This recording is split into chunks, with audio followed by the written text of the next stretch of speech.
O clima era de decisão, a torcida naquela expectativa de eventualmente conseguir ver o Flamengo campeão em 2023. Maracanã lotado, jogo decisivo, Flamengo e Atlético Mineiro. Mas, no fim do jogo, o clima foi de frustração, de decepção. O Flamengo perdeu por 3-0 para o Atlético Mineiro. Uma derrota acachapante. A gente vai falar bastante sobre esse jogo. Vamos tentar esmiuçar aqui taticamente, tentar detalhar aqui para vocês tudo o que aconteceu nessa partida e também colocar alguns pingos nos is, né? Analisar da forma como as coisas têm que ser analisadas, né? Aqui a gente vai contar a história do jogo como ela aconteceu de fato sempre. Você pode contar comigo sempre para isso. Então, a gente vai falar um pouquinho mais sobre isso na sequência desse vídeo. Deixa o like aqui no vídeo. Se inscreve no canal se você não for inscrito, tá? É muito importante que você deixe o like e se inscreva no canal. Ajuda muito o canal a crescer, tá bom? Vou rodar a vinheta rapidinho na volta. Vamos falar de tática.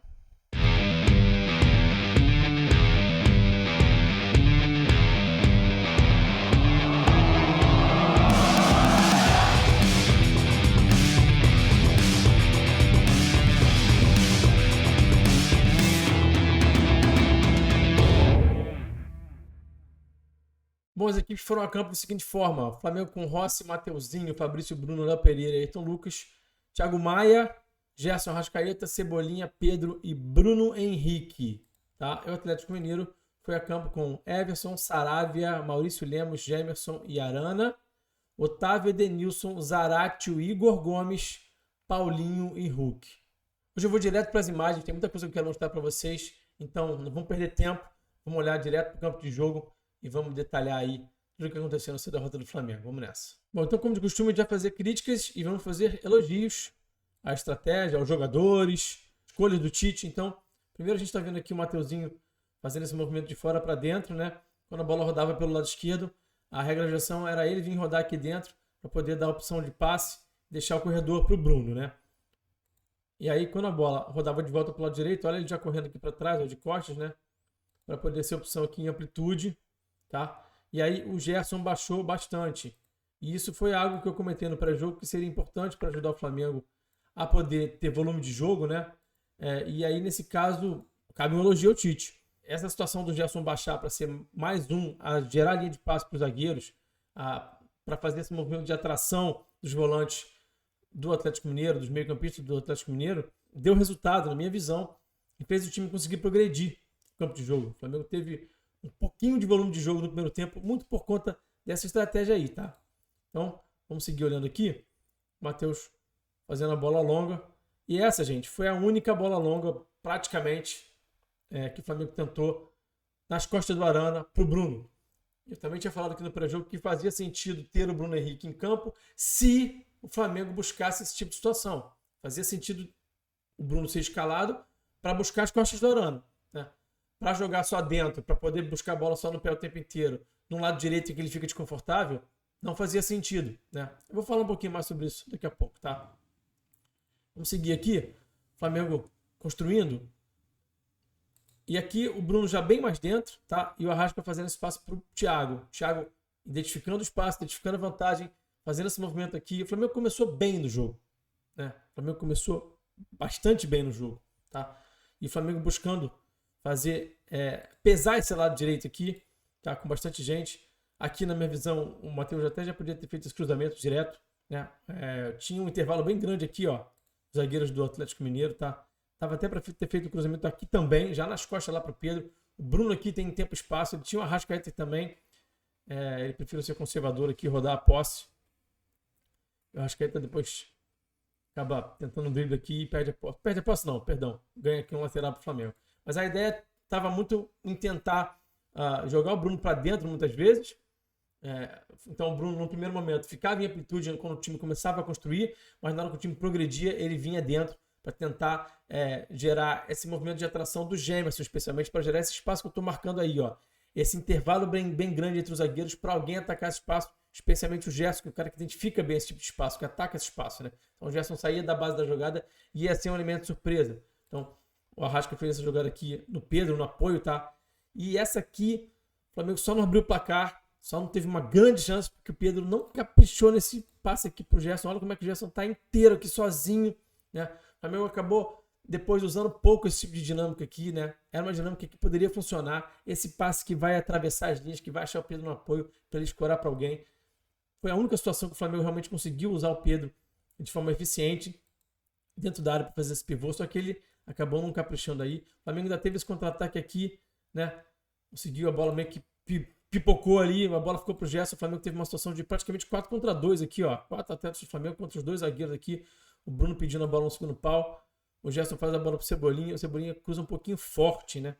O Bruno depois pede essa bola no chão. Ele faz um gesto assim, como quem pede no chão, né? E aí o Bruno acabou não conseguindo fazer um cabeceio como deveria. Aqui é uma crítica minha, bem grande em relação a uma opção do Tite que me incomodou bastante. Esse bloco alto aí só com o Pedro, né? O Arrasca por trás, um 4-2-3-1 nesse bloco alto. Gente, se você vai subir o bloco, ou você sobe de verdade, encaixado, como foi contra o Fluminense. Eu fiz muitos elogios aqui à subida de bloco do Flamengo contra o Fluminense, naquele pressing, né? O Flamengo optou por fazer uma subida de bloco completamente passada, com o Bruno tendo que cuidar aqui de 3 caras, olha só. Tá? O Arrasca também com os 2 volantes. Gente, se é para subir assim, é melhor não subir o bloco. Qual é a minha suposição? Que o Tite ficou com medo de subir muito e o Everson, que é muito bom nessa bola longa, achar essa bola longa no Hulk e o Flamengo tem que correr para trás demais, ficar sacrificado. O Hulk é forte nesse pivô, para Paulinho também. E aí o Flamengo sofreu com isso. Mas, na minha visão, era um risco que ele tinha que correr, né? Eu sempre falo sobre a vida do técnico é correr riscos e as escolhas são difíceis. E eu não quero ser engenheiro de obra pronta, mas eu acho que era um risco que ele deveria ter corrido. Logo que eu vi isso aqui, logo no começo do jogo que eu vi esses vídeos de bloco aqui, eu falei, cara, não tá certo isso, né? E isso esvaziou muito o jogo do Flamengo. Isso aí esvazia muito, tira a posse, tira a capacidade que você tem de deixar o seu adversário desconfortável na partida, né? Você possibilita o seu adversário a ter posse, a evoluir, a progredir, isso dá confiança, isso mantém o adversário com posse de bola, né? Então, na minha visão, isso foi uma escolha bastante ruim do Tite, tá? Então, olha só como é que o Atlético rodava a bola aqui. O Pedro, coitado, sozinho, se desgastando, inclusive, fisicamente, e o Atlético conseguindo progredir, tá? Aqui mais uma progressão do Atlético, e aqui vai ser o lance do gol, tá?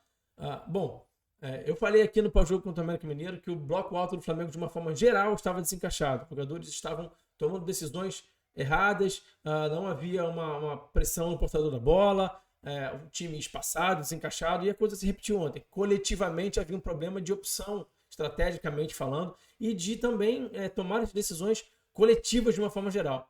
Então aqui o Bruno está aqui na mesma altura do Cebola, está até um pouco mais baixo que o Cebola. Então essa narrativa de que ele baixa menos que o Cebola, para mim, é furada.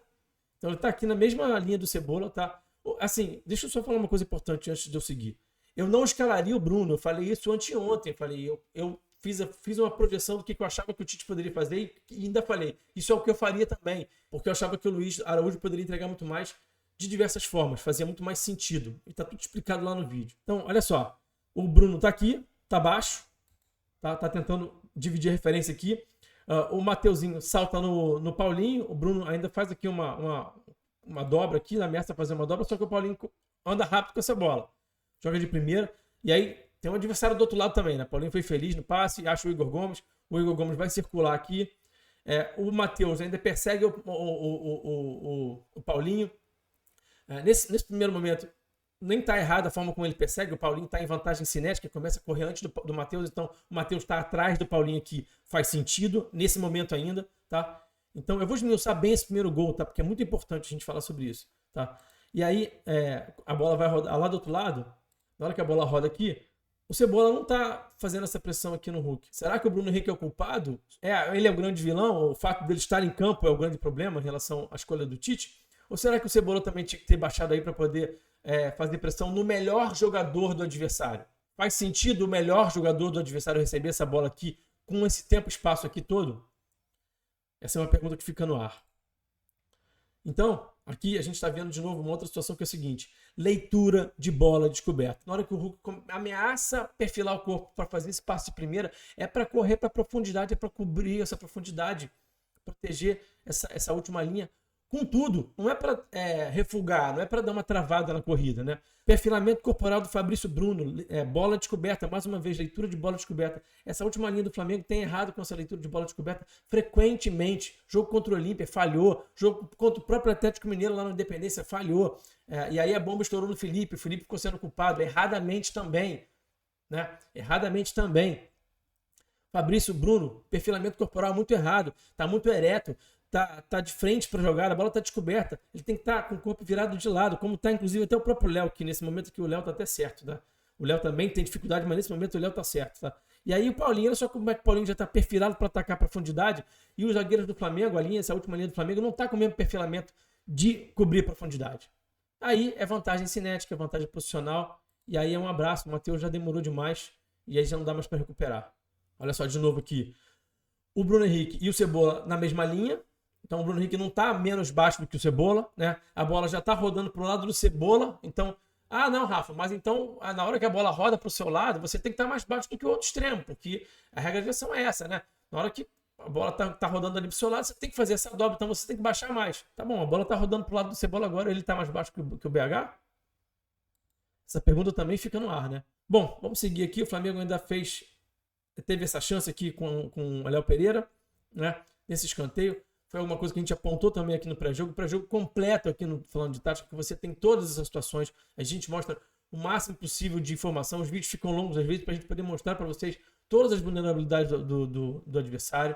Bom, a gente teve um Arrascaeta muito impreciso, né? Isso tirou também muito volume de jogo do Flamengo. Duas coisas que tiraram muito volume de jogo do Flamengo. O fato de o bloco alto estar muito desencaixado, quer dizer, deu muita posse para o adversário. E o fato do seu melhor jogador ter errado só no primeiro tempo 8 passes. Muito de 62% de acerto, se eu não me engano. Foram 21 passes, ele errou 8. Então, quando você erra 8 num universo de 60, 70 passes que você deu, tá bom, tudo bem, né? Agora, errar 8 em 21 é muita coisa. O Arrascaeta é muito mal, então tomando decisão errada, se precipitando, forçando passe, errando muito passe, como eu já falei, né? E nesse momento aqui do jogo, o Flamengo sofreu demais. A partir dos 22, 25 minutos ali, por volta dos 23 minutos, o Flamengo passou a não conseguir mais achar a marcação. Já não estava achando muito bem, na verdade, né? Mas nesse momento piora muito mais a situação. O Atlético começa a circular a posse de bola. O Atlético chegou a ter, nesse momento aqui, aos 28, 30 minutos do primeiro tempo, mais posse de bola do que o Flamengo. Quer dizer, ganhando o jogo na casa do adversário com mais posse, né? Então, aqui cabe uma crítica ao Tite, que não conseguiu achar essa marcação, não conseguiu encontrar a melhor forma de neutralizar o jogo coletivo do Atlético. O Atlético circulando a posse com muita facilidade, como vocês estão vendo aí, né? Muita tranquilidade para circular a posse, tá? Então, o Flamengo sofrendo bastante. Aqui, mais uma vez, o Bruno em amplitude. E o Bruno em amplitude, por esse lado direito, ele sofre muito porque ele não está acostumado a jogar por aí. Chegou a jogar por aí no Wolfsburg, acho que chegou a jogar também no Goiás. E acho que em algumas situações no Santos também, se não estou enganado, tá? Não tenho certeza, mas essa é uma suposição. Mas quanto tempo que o Bruno não joga ali, né? Então ele fica muito incomodado em relação ao perfilamento corporal. Ele já domina a bola virado para trás, né? Ele tem que, pelo menos, virar um pouquinho mais de lado para já poder ter a possibilidade de entrar para esse enfrentamento 1 contra 1, né? Do lado esquerdo ele fica mais confortável fazendo isso. Ele já domina com a perna direita, já traz para esse confronto de 1 contra 1. Aqui por esse lado direito ele fica muito desconfortável, e nítido o quanto que ele fica desconfortável, não tem confiança, não sabe a melhor forma de partir para esse 1 contra 1, como eu já falei. Então sofre demais o Bruno com isso, tá? E isso também acaba tirando muito do poderio ofensivo do Flamengo de entrada em último terço, né? Isso aqui também, gente, eu também falei no pré-jogo, tá?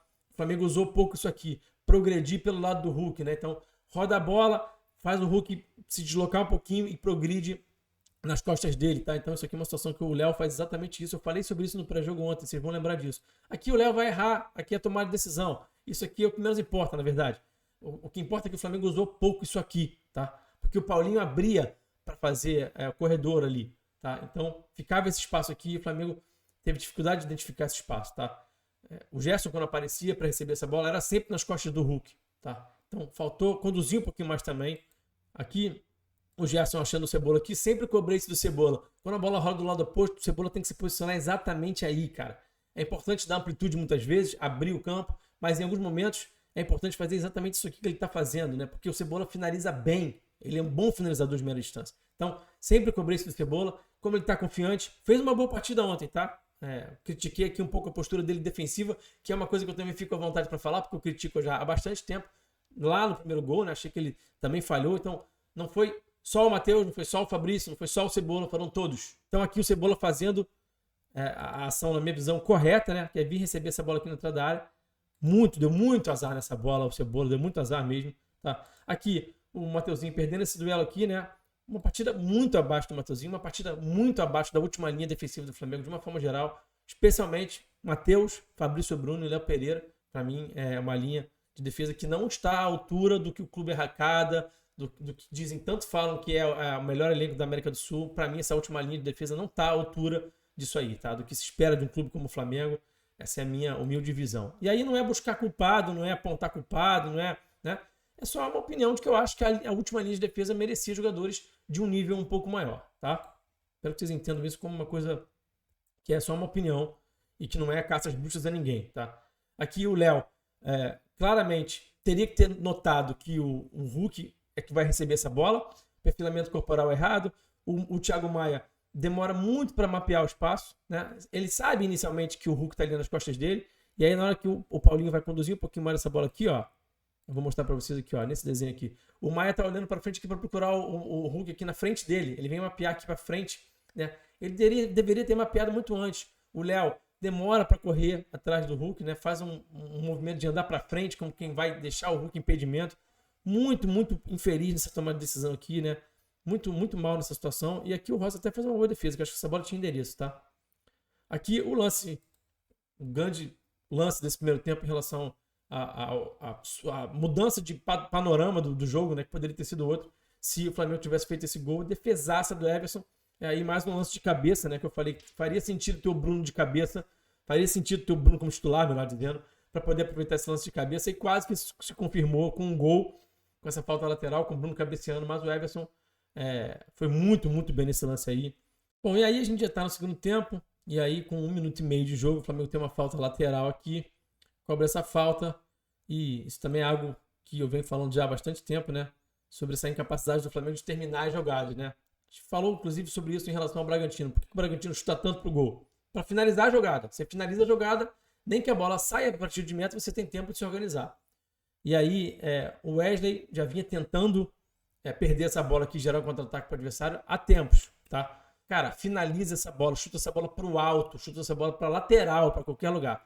Mas não faz isso, né? Então, isso era algo que a gente já vinha falando que já tem tempo. Eu acho que a ação do Ayrton também não foi boa. Acho que o Ayrton deixou essa bola um pouco na fogueira também pro Wesley. O Wesley, quando domina, a bola já vem em cima do corpo dele, ele tem que virar o corpo para dominar também. Ele é prejudicado também por essa ação do Ayrton. Tá? O Ayrton já poderia ter chutado essa bola para a linha de fundo, né? Mas assim, o Ayrton já poderia ter chutado. O Ayrton já faz uma escolha ruim, já deixa o Wesley numa situação ruim. Mas o Wesley também tem a possibilidade aqui de chutar essa bola mais para longe, de dar um chutão pro alto, né? Não é para tentar achar esse passe aqui no Pedro, passe arriscadíssimo aqui, né? E aí o contra-ataque vem, e aí, enfim, aí é complicado demais, né? Tem muita crítica ao Rossi por ele ter escolhido o canto, né? É uma situação difícil, acho que talvez ele poderia ter esperado um pouquinho mais, né? Ou ao invés de ter escolhido o canto, fica uma crítica aí também ao goleiro argentino. E aí o jogo fica altamente condicionado, né? Altamente condicionado de um placar de 2-0. Um adversário que já vinha fazendo um bom jogo, vinha sendo um adversário difícil, confiante, faz 2-0 e aí fica muito, muito complicado. Eu vou falar muito menos, aliás, sobre o segundo tempo. Vou falar bem pouco agora sobre a sequência do jogo, porque não tem mais nem muito o que falar. O Flamengo faz as trocas, né? Vai tentando mexer, fica com gesto de primeiro volante, se permite ficar nessa situação aqui, né? O Flamengo perdendo o jogo 2-0, se permite ficar nessa situação aqui de ter um 5 contra 2, né? O Cebolinha com dobro de marcação, o Arrascaeta no meio de 3, pouca gente para gerar linha de passe ali, pouca aproximação, muita dificuldade na pressão pós-perda, né? Olha como é que o Atlético conseguia girar a bola, conseguia sair no contra-ataque, né? Paulinho aqui achando esse passe aqui no Otávio, se não me engano, ó. Dificuldade enorme do Flamengo de achar a marcação e essa pressão pós-perda muito ruim.